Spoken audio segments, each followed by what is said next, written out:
welcome to the Leslie Show. Woo! We are going to have a great show today. We are going to be having a show on my favorite subject.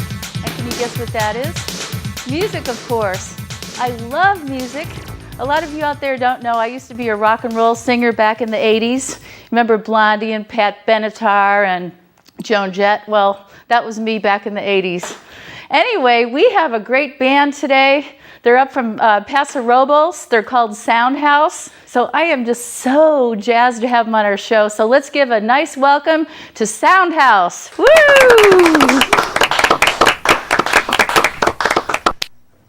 Welcome, guys, to the Leslie Show. Oh, hi. Thanks for having us. It's great to have you. Thanks. Happy to be here. Yeah, well, Soundhouse. Well, now you're the manager of Soundhouse. You're the one that started the group, right? Yeah, and you're Eric McCornack? Yep, that's Okay. right.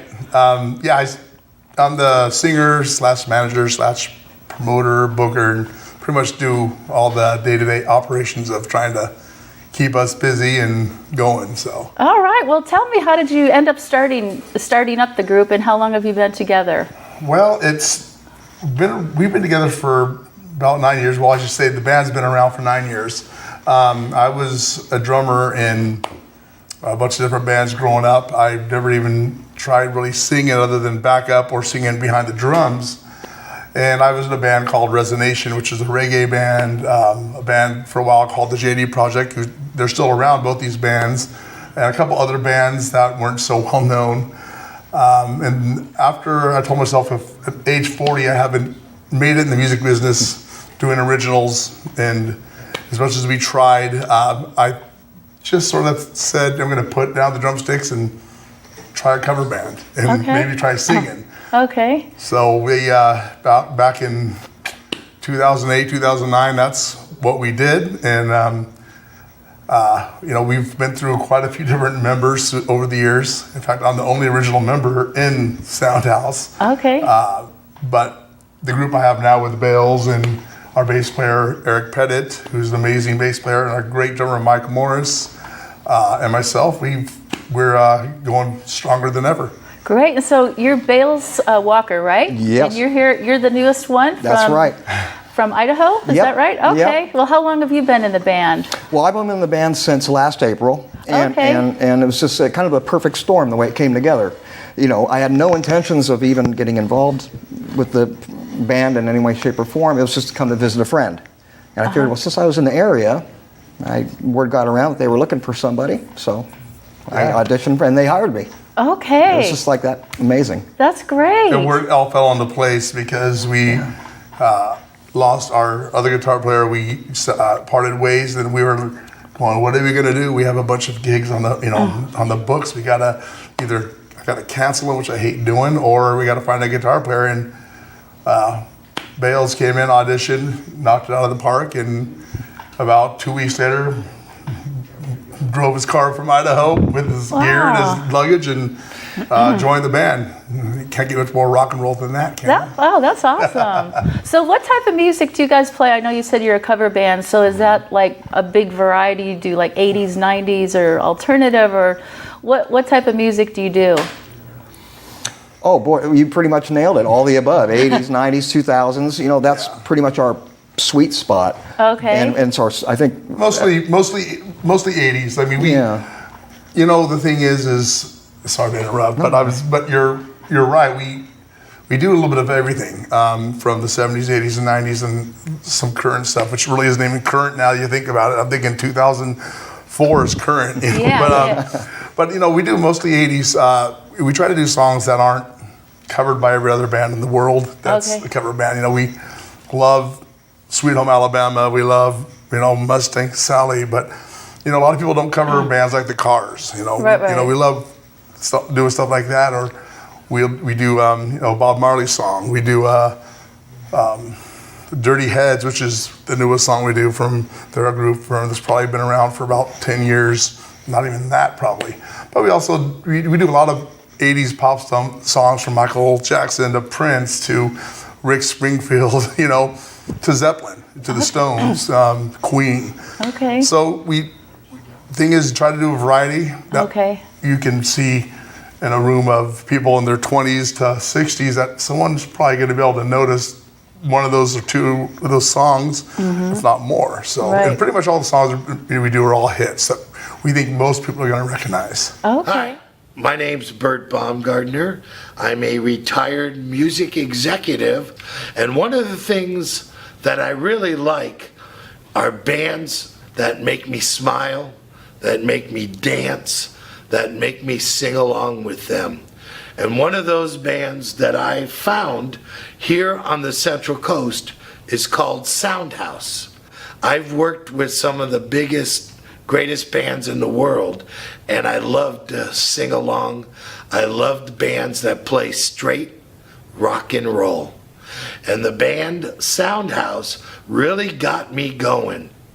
So I suggest, if you have a chance to go out and see a band, that you check out Soundhouse, whether it's in the park, at a vineyard, or I have to confess, 1 a.m. at the Pine Street Saloon.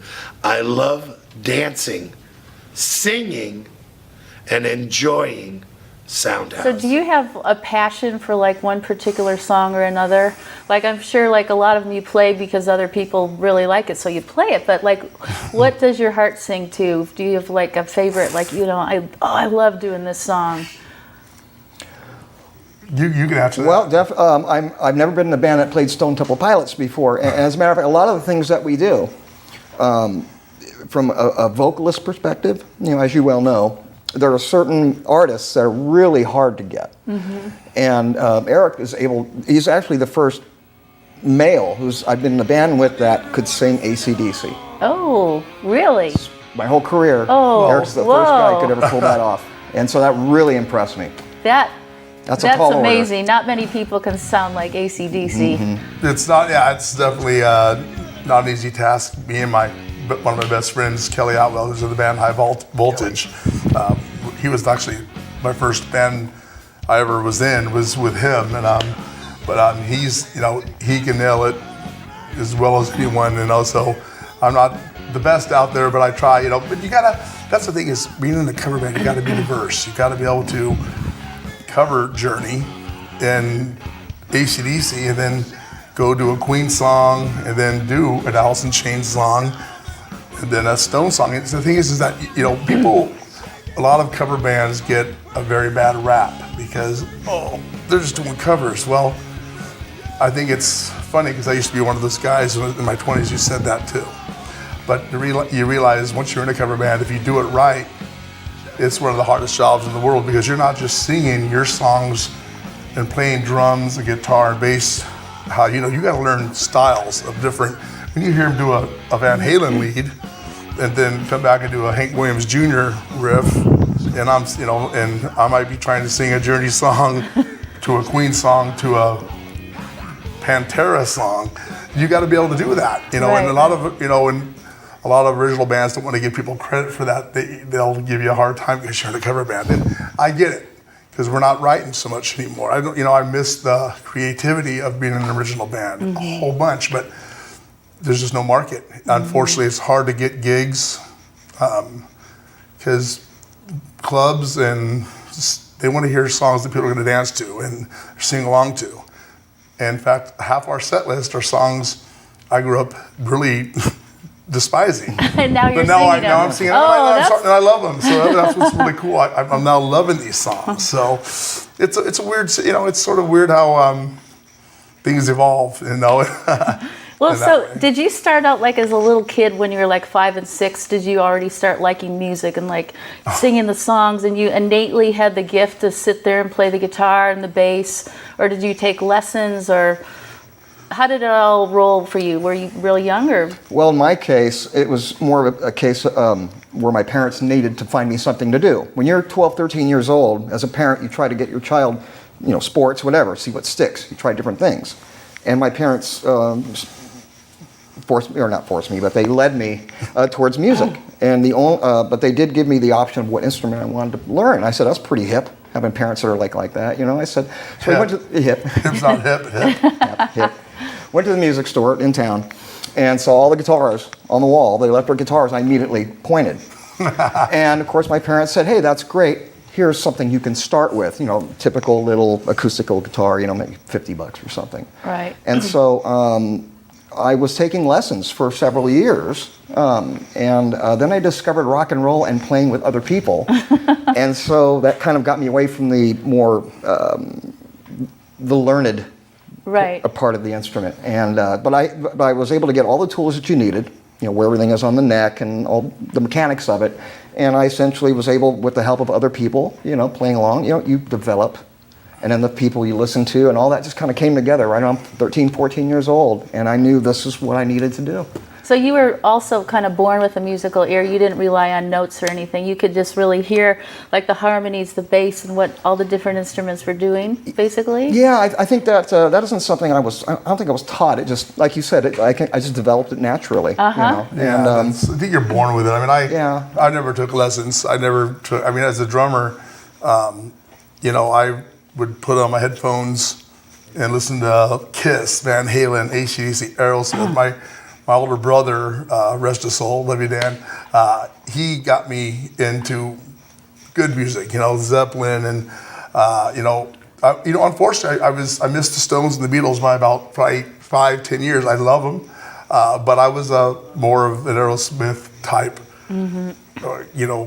Kiss, Bad Company, that kind of stuff. So a lot of bands are sort of ashamed to say that, and it bothers me because, just because the Beatles are the greatest rock and roll band in the world doesn't mean they have to be your favorite. Some people split the Beatles off because they think they got to say it. Yeah. But I mean, they're still they're the reason we have rock and roll. But as far as singing, I'm still learning to sing. I sing backup, and in some bands back when I was a kid, I'd be singing and trying to play the drums as the lead singer and the drummer. It just doesn't work as well when you're behind the drum set. That's why Phil Collins steps out and has a drummer when he performs, even though he's one of the greatest drummers of all. And Don Henley at the end would come and play a couple songs on the drums and come out and sing in front with the Eagles. It's just it's not as entertaining to have a front man who's behind. So I did a gig about a month ago where our drummer couldn't make it and I had to sing and play, and it's really difficult. Yeah. So you're moving 2 feet, 2 arms, and your mouth at the same time. So it's just stuff you sort of got to have. I think you're born with it, and some people decide to go on to schools like MIT or Percussion Institute and hone their crafts. But I think there's also people who go there who might not have as much feel or ear, and they learn the mechanics, but they don't really have as much feel as some of the guys who were self-taught. In just my opinion. I mean, no that's true. disrespect to them at all, because I wish I had the musical education that they have. Right. But I just never went that route. I played sports and football, wrestling, and baseball, and was raised on a walnut ranch. So I love music. I love sports. I love working on the ranch. So I had friends that were Aggies, friends that were the jocks, and friends that were the rockers. So I sort of tried to mesh with everything, and I just never really decided that lessons would be the right thing for me. So Right. doing it by ear is the way I decided to go. I think most people hear it, but they don't really read it. They have an ear for it. Yeah. But the other thing I was wondering about, it seems like if you're creative, which I happen to be one of the creative ones, to actually make a living as a creative person is not as easy. I know my dad used to say, like, you need to go out and get an accounting job and make some money.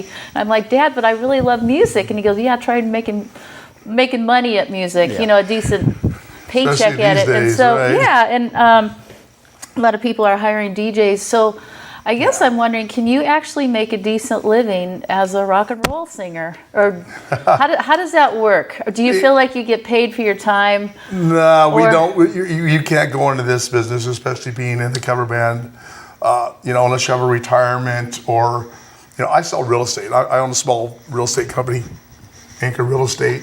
All right.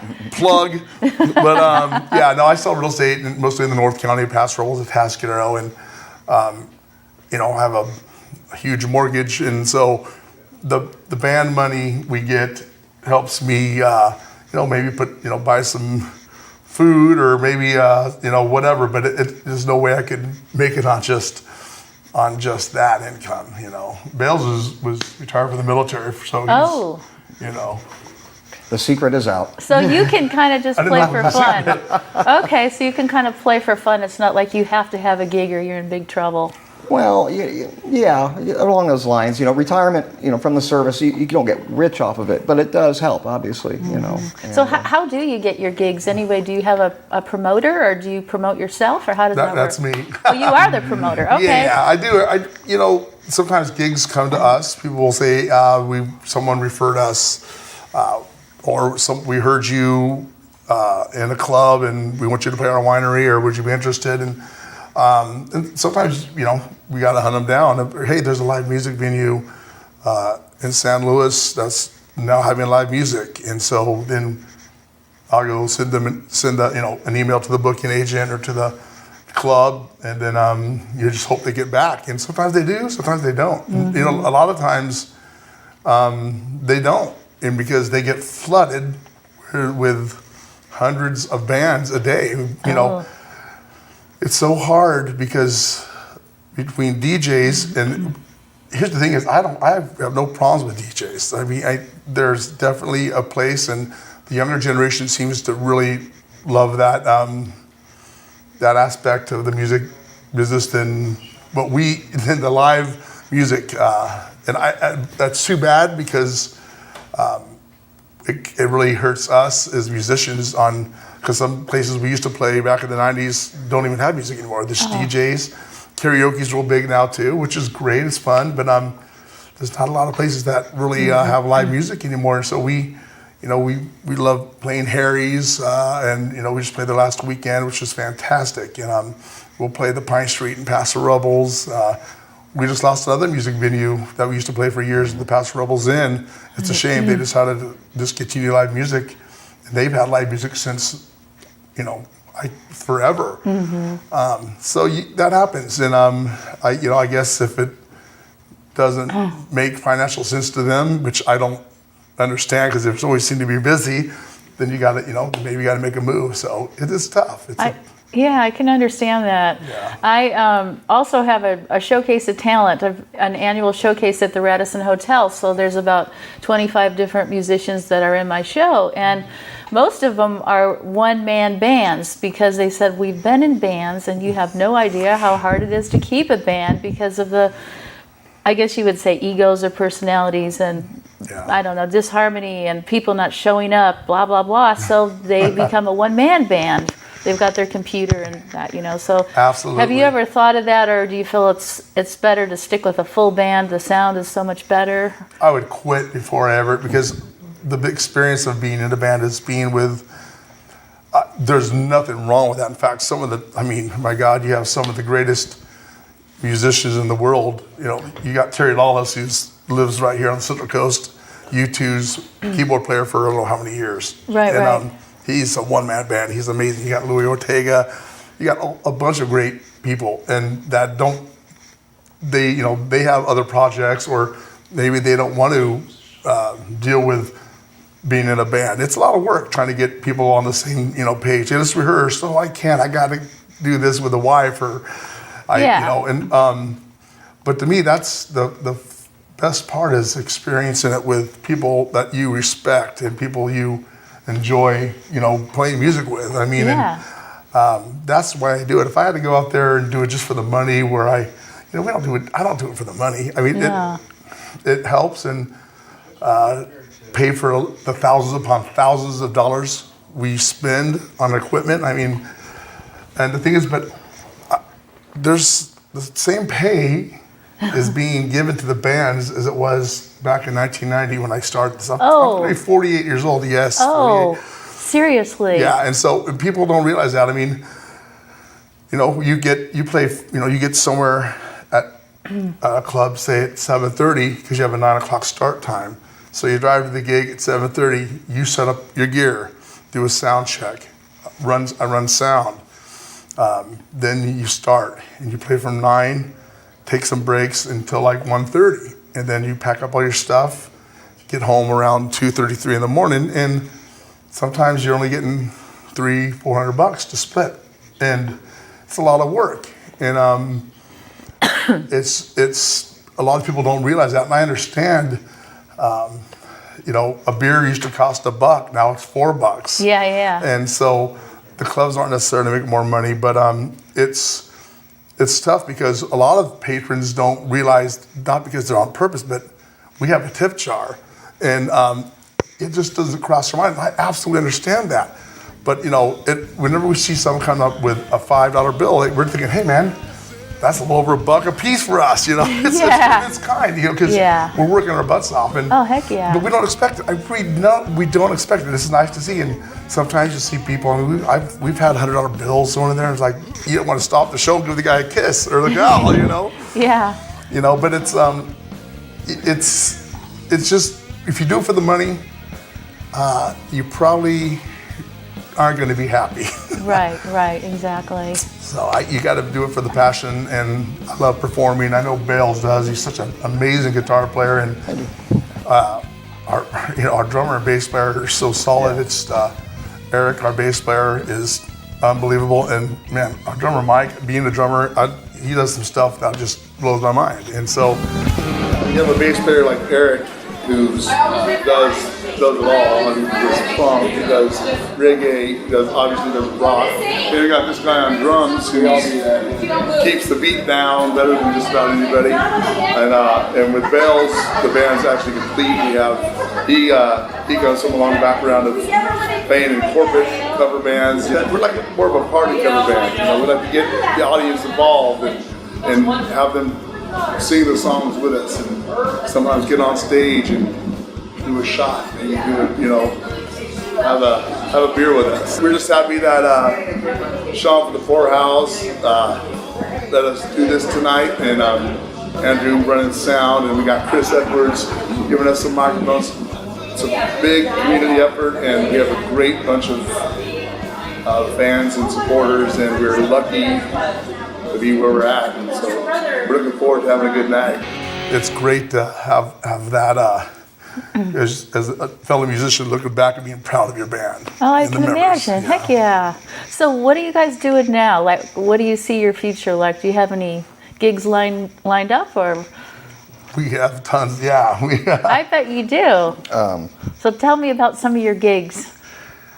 Well, should I take that one again? I think you're the manager and you have the schedule. Well, I mean, we're booked already up to going to 2019. We got we got New Year's Eve, Market Down, Harry's nightclub. We'll be playing there. But I mean, yeah, we have our whole schedule. If you go on Facebook and you search Soundhouse, all one word, capital letter, Soundhouse Rocks, I think it'll take you to our Facebook page, so, because there's a few other sound houses out there in the world, we found out. We're not the only one. There's one in Europe and one, I think, in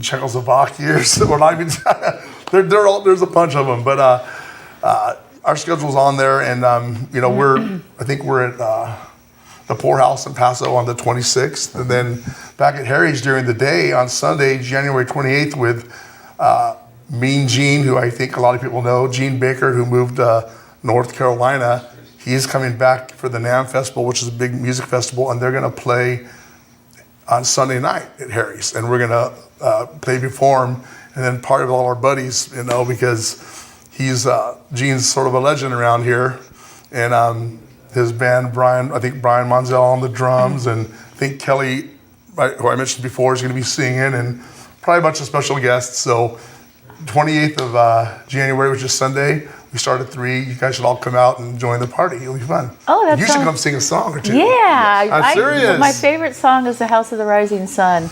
I love that song, but Animals. Oh, yeah. Eric Burdick is amazing. So do you guys have like a favorite place to play? Like, do you prefer like Harry's, or do you like nightclubs, private parties, or what would be your favorite?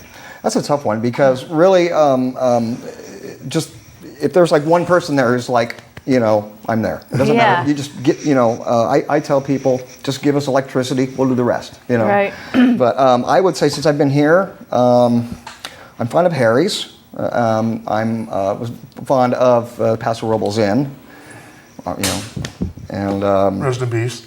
Yeah. Poorhouse. I love the Poorhouse. in Yeah, Paso. Poorhouse It's is great too. Mongo's has a terrific stage. Oh, Mongos, yeah. And and the old Cayucas Tavern has its own vibe. That's old Worst thing stage going in the on. world, worst everything, but the funnest time. What I mean by that is it's not set up for live music, but there's just a vibe when you walk into Right, the old Cayugas exactly. Tavern. It's just amazing, and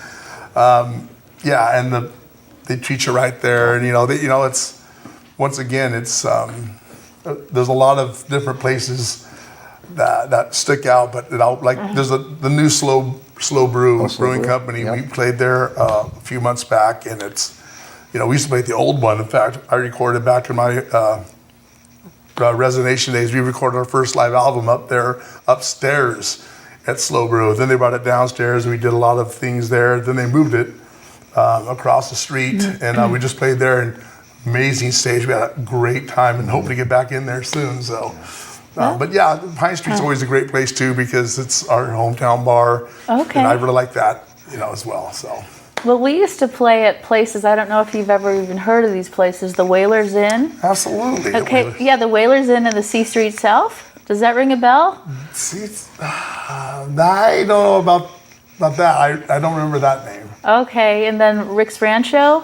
Do you remember that one, or Alexander's Harvest? No, Or I the don't. Basement? These are all, now I'm talking about places in Santa Maria. And Santa Maria had so many places, and there's no places in Santa Maria. There's really I not. mean, you tell me one place that has Rancho live Bowl. Are music. they still doing music at Rancho Bowl? We used to do that. We played there a few times back in, I think, the Resonation days. And the Paso Robles Inn, the Santa Maria Inn, I contacted. I never heard back from them. I would like to play there. We did play at the Eagles Club about a year and a half ago.